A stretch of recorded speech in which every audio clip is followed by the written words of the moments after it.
Feia tant de temps que no tornava a París.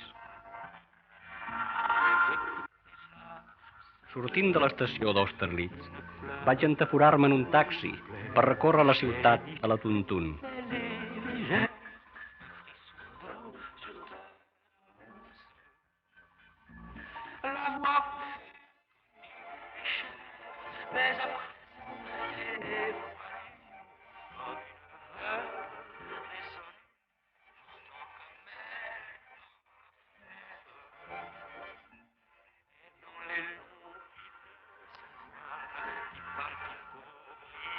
Després, el taxi enfilà cap a Saint-Germain i em deixà enfront de l'església, que és pròpiament el cor del barri.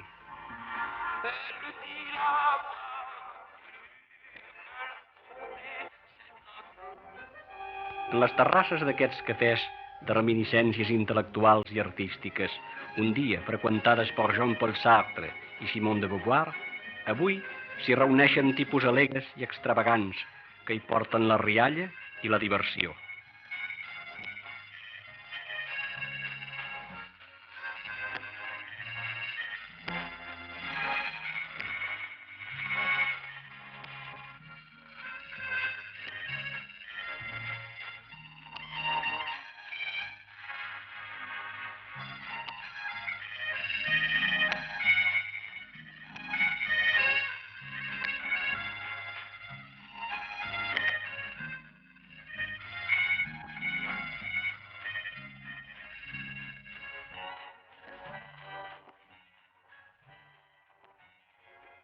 Vaig anar a viure a la Rue Jacob, un dels carrers més populars del barri.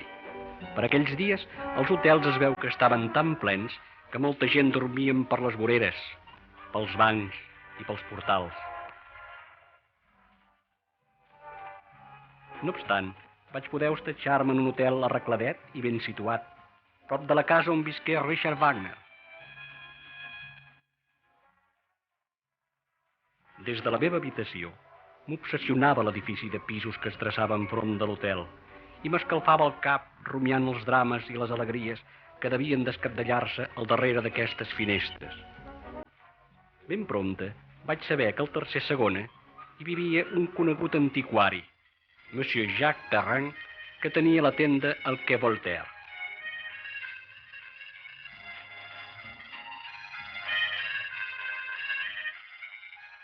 Que estava casat amb Madame Jeannette i que tenia 3 filles, Jacqueline, Minou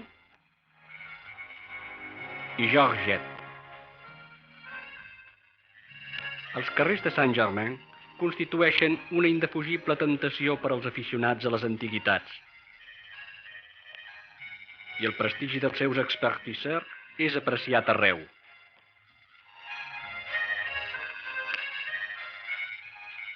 Madame Jeannette regeix la sucursal del Marché Biron i és una dona que porta París al moll dels ossos, aquest París de l'art, del refinament, del modernisme, de la cultura i de la nonchalance. Georgette, la filla petita, els diumenges al matí juga al hoquei als camps del Bois de Boulogne. A la tarda exhibeix les seves qualitats artístiques pels cafès del barri. I els dies feiners treballa a la Tour Montparnasse com a secretària d'un decorador sospitós. Minou, la segona, va tenir una relliscada amb un corredor de relleus. I d'aquestes relacions en va infantar una criatura que té a dispesa a casa d'una xeruga que resideix als barris perifèrics. Minou, noia de polents galtasses, s'està a la rue de Saint-André-des-Arts, tocant al mercat de Vichy, on tria i remena els melons que tant delecten el seu atleta. I la mare del trotador no ha parat de pregar Santa Rita fins que el seu hereu, deixant davant de les corredisses, ha reparat la infàmia casant-se com Déu mana i convertint-se en un flamant gardien de la paix. Jacqueline, la pubilla, de cames estiraganyades, té un gossàs i un bé de Déu de nines que quan les avorreix posa en venda la botiga de bibelots que té la mateixa Rue Jacob.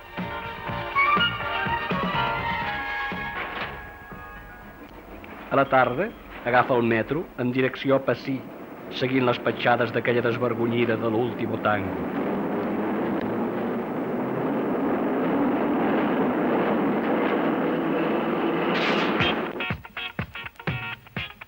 Penetra per l'art del pont de Bir Hakeim, travessa el viaducte, s'aprovisiona de la famosíssima mantega i s'introdueix en el mateix apartament on Bertolucci va emplaçar els desenfrenats amors. A Passy hi abunden els nius de mort en forma de rotonda. Ascendint vers l'Esquare Alboni s'hi troba el del Mongol i la Italiana. Baixant pel Boulevard Kennedy descobrim amb alegria una parella de la Lliga de la Perseverància. I un xic més enllà, l'amagatall coquetó de dos joves que són més peix que carn. De Passy vaig tornar a Saint-Germain, on vaig anar coneixent els estadants del 23 de Rue Jacob. A l'àtic hi habita un director d'orquestra, el mestre Lamoureux, que té una filla natural, Colette.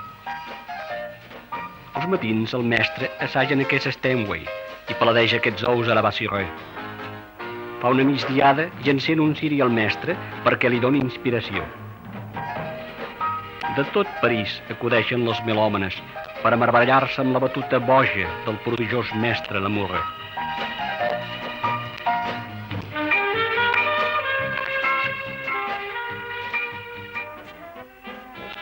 Inspirat com sempre, avui dirigeix una obra de gruix i de soroll, destrossada integralment per la Filharmònica parisenca.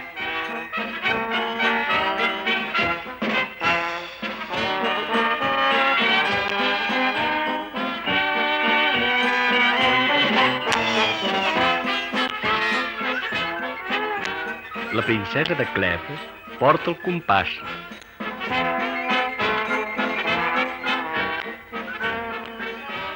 La jovenalla no para de bufar i d'apretar els pistons.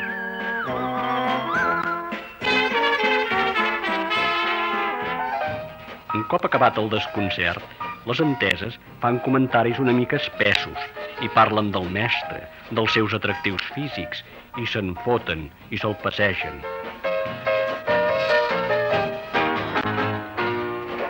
Colette, la filla bellugadissa, té el hobby de l'erotisme i el sexe a l'engròs. Té l'obsessió de molts francesos, catre, matalàs i llit. S'encanta amb les formes voluptuoses dels figurins. No falta mai el cinema pornogràfic. S'embadaleix davant les obres eròtico-artístiques del tronadíssim mercat del sexe.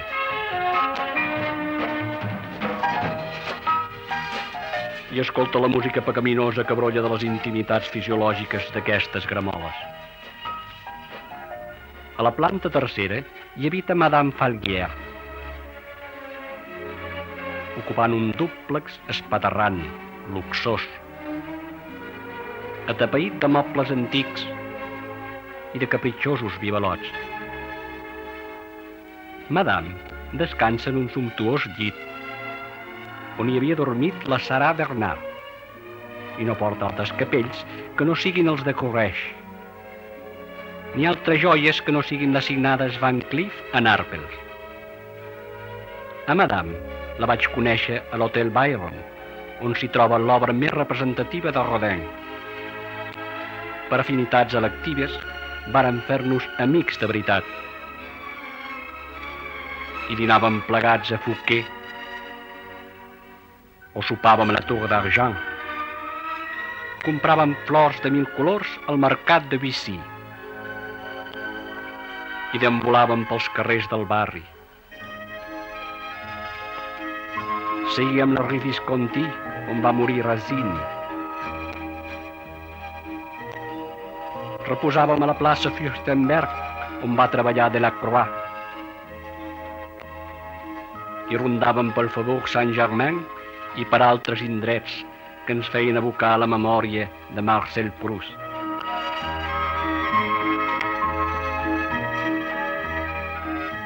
i algunes vegades acudíem a l'òpera i ens adollàvem de bona música. De l'àtic en baixa cada dia Madame de Nobel i trenca pel carrer de Beaux-Arts, on es troba l'hotel en el qual va morir Oscar Wilde a començaments de segle. Enfront mateix de l'hotel, Madame hi té una llibreria que és de les més assortides del barri.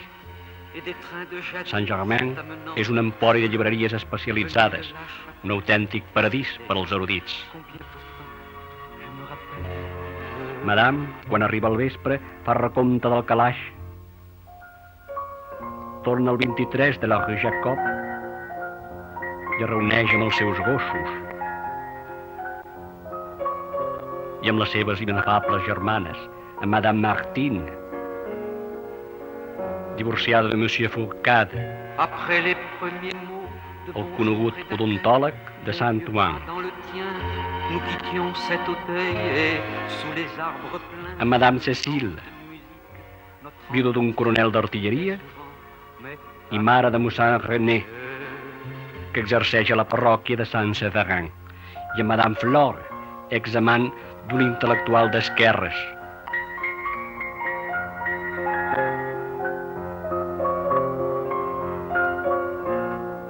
Que viu al Marais en una mansarda d'una de les més boniques places de París. Saint-Germain, dintre aquesta cultura vella, podrida, trinxada i espremuda, com diria Josep Maria de Sagarra, ha salvaguardat el tresor de la més qualificada gastronomia.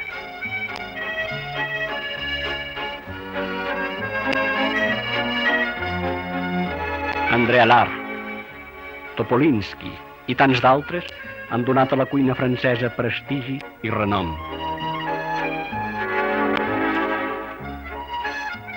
En un dels apartaments del 23 de rue Jacob hi habita un jove restaurateur, Jacques Cagnat, casat amb un exmodel, filla d'un antic corredor de cotxes. Cagnat té 2 fills, fins ara més aficionats als mims que a la gastronomia. El restaurant el té al número 14 de la rue de Grands-Augustins, en un edifici atrotinat, però soigné per dintre.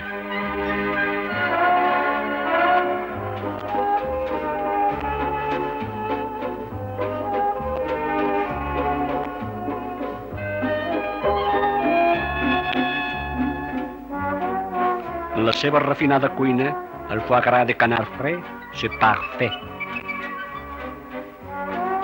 I aquells rogers de roche en papilló, excel·lent.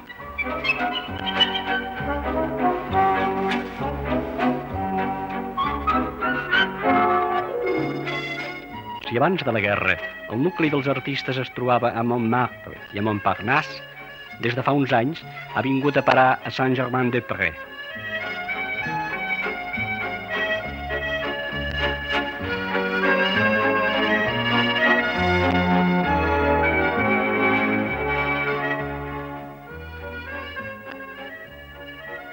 Les galeries d'art sorgeixen per tots els carrers i carrerons.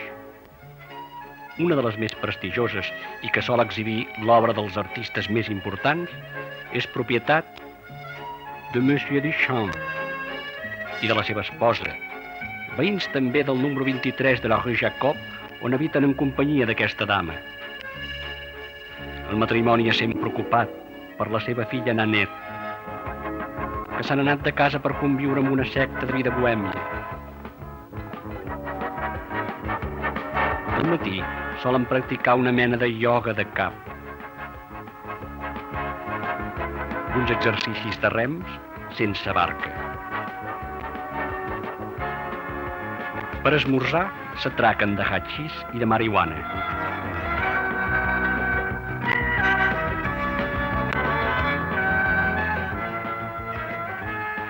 Més tard apedassen rampoines i després reposen.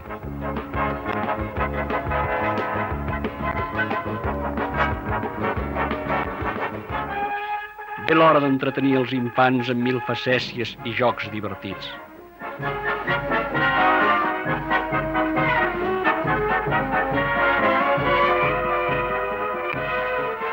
i la quitxalla s'engresca i aprèn els hàbits estrafolaris dels pares o dels que es creuen ser-ho.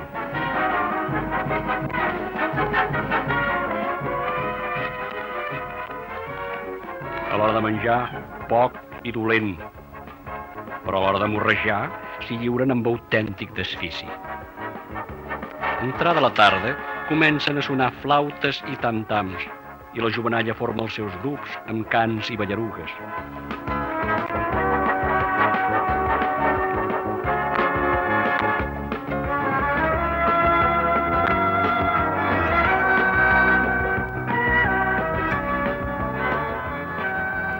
Que bé que s'hi troba Nanet amb tota aquesta xusma de bruts i drogadictes.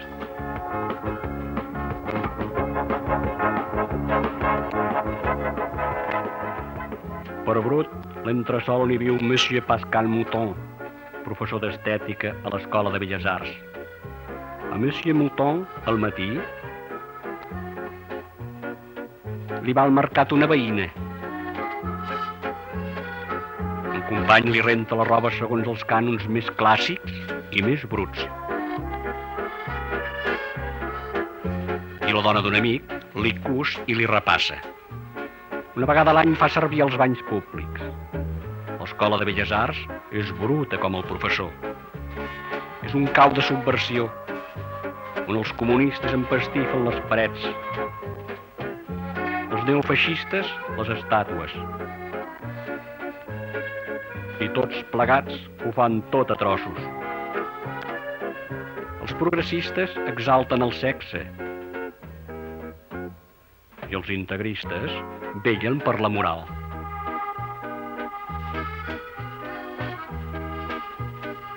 La muller d'un catedràtic té pardalets al cap i el seu marit hi té colomassa.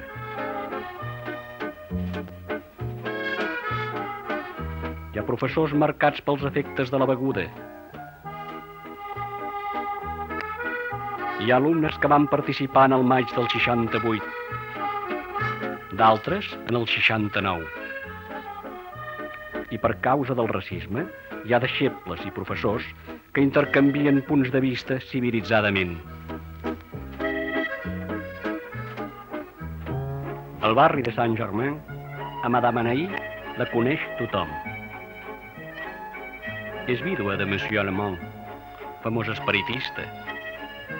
Madame, de jove, feia de model per un artista que esculpia estàtues. Ara de vella es fa passar per professora de violí. Però la realitat és que fa del que vota. La seva mare, que en pau descansa, es dedicava a la mala vida en una casa de la Rue Grenelle. La senyora Anaï viu al sobreàtic de l'edifici de la Rue Jacob i té un apartament decorat amb refinament, on rep els clients de bitllets amb discreció i higiene. Té clients com Monsieur Rochefort o com el professor Chateau d'aire reverents, i els proporciona senyoretes com aquesta del 6è arrondissement. A l'altra banda del pont d'Alexandre III, a la vora dels Invàlids, i darrere d'aquestes finestres, hi habita Madame Séverine, mare d'una noia que freqüenta els salons de l'Alcavota. Però la mitja virtut més misteriosa és una belle du jour, a la qual hem seguit i espiat un dia i altre utilitzant el metro, o bé agafant un taxi, fins a arribar a descobrir el seu niu de la Place de Colombie, un luxós apartament on resideix juntament amb el marit, un cornut advocat de causes brutes. Les seves veïnes xiu-xiuegen i fan comparacions entre el front de l'advocat i els ornaments capil·lars d'alguns animals que freqüenten el barri. Tornava de nou al barri estimat i em sorprengué la notícia de la mort de Madame Falguière. La vaig acompanyar entristit fins al cementiri del Père Lachaise.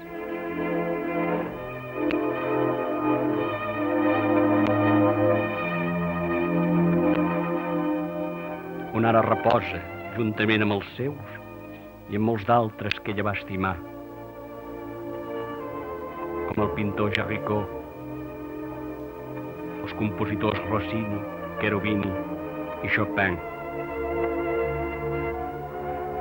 L'actriu Sarah Bernhardt, els novel·listes Balzac i Marcel Proust. Ja no aniré més amb ella a comprar flors al mercat de Vichy. Ni menjarem junts a Fouquet aquell homard a la crème. Ni tornarem a la serra per paladejar aquell soufflé Rothschild. Ni anirem a l'òpera per delectar-nos amb Verdi. L'endemà a l'església hi arriben de tots els indrets els familiars de Madame Falguière, els seus numerosos amics i els seus veïns del barri per assistir al funeral.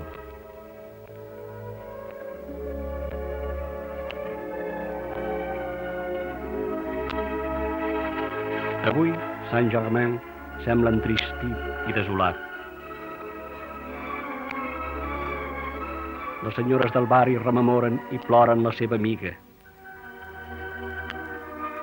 I els músics toquen cançons melangioses. Els jardins s'han quedat solitaris. En els parcs no senten les rialles dels infants juganers i dels cafès n'han desaparegut els alegres clients.